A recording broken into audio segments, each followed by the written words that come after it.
but a world first, as we've just seen the first ever flight using LanzaTech's fuel land into Gatwick. Let's take a look at some of the amazing people who have worked together to get us to this exciting milestone.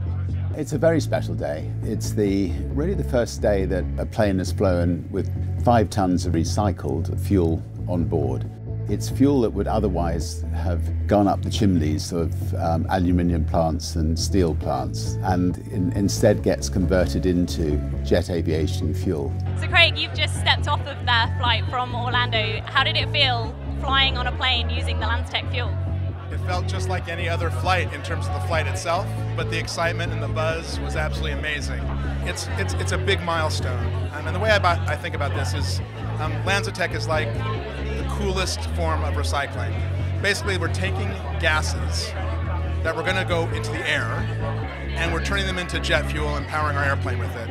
And we think this is something that has great potential to be a big part of our future and other airlines' futures. Jennifer, today is obviously a really exciting day for both Virgin Atlantic and LanzaTech. Could you just tell us about how it's been working with Virgin Atlantic on this exciting project?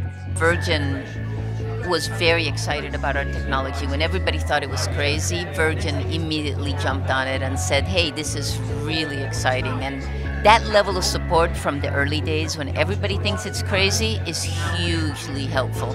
Carl, could you give us a 30-second roundup of what the LanzaTech fuel actually is for those who aren't, nuclear scientists? Yeah, sure. So LanzaTech is a carbon recycling company. Basically, we have technology that converts waste emissions from places like steel mills, converts that into ethanol, and then as an extension of that process, we have technology that converts that ethanol onto jet fuel.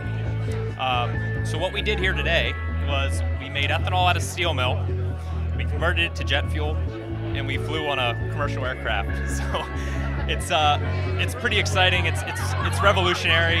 It's revolutionary technology. The next step is really just taking it and getting it to scale, so we can make the big volumes that we need to make a huge impact. For me, the beautiful thing about the LanzaTech process is that it's recycling something that's waste, and that's something that's become very important to us all in our everyday lives. And so to find a way to do that from an industrial process is really important. So we couldn't talk about fuel without speaking to one of our engineers, and I have Malcolm Quigley here with me. Malcolm, you've been involved with our quest for a sustainable fuel since the beginning, since 2008. Can you tell us a little bit more about your role in that? Well, yeah, back in 2008 we were just called in to work with Boeing and GE to get a biofuel on the aircraft, really to prove the concept that it was possible to have biofuel in a civil aircraft.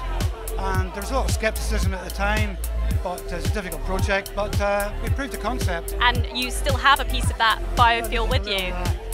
Memento from that time, just that initial in here apparently is some biofuel. And going forward from this, it's just be great to see if we can get the funding and the government help to make this, to scale it up into being available throughout the world, really. So Elle, you were part of the trip that went out to visit the LanzaTech plant. What was one of the highlights of that trip for you? I think it's meeting people that were there from the very beginning and actually seeing the journey of where they've come to get this far.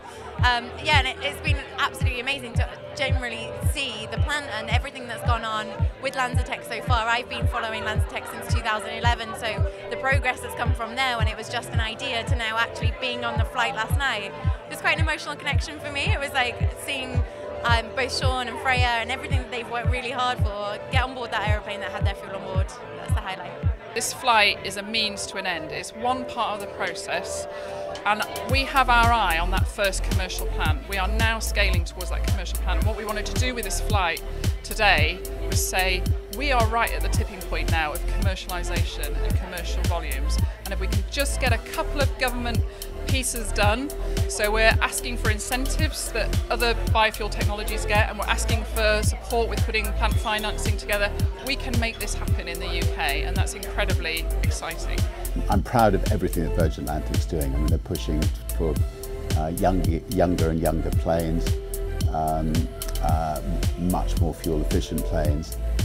But if that fuel can be fuel that is completely recycled, or the vast majority of it recycled, then I think every single person who works for Virgin Atlantic can hold their head high and be incredibly proud of the fact that they work for an airline.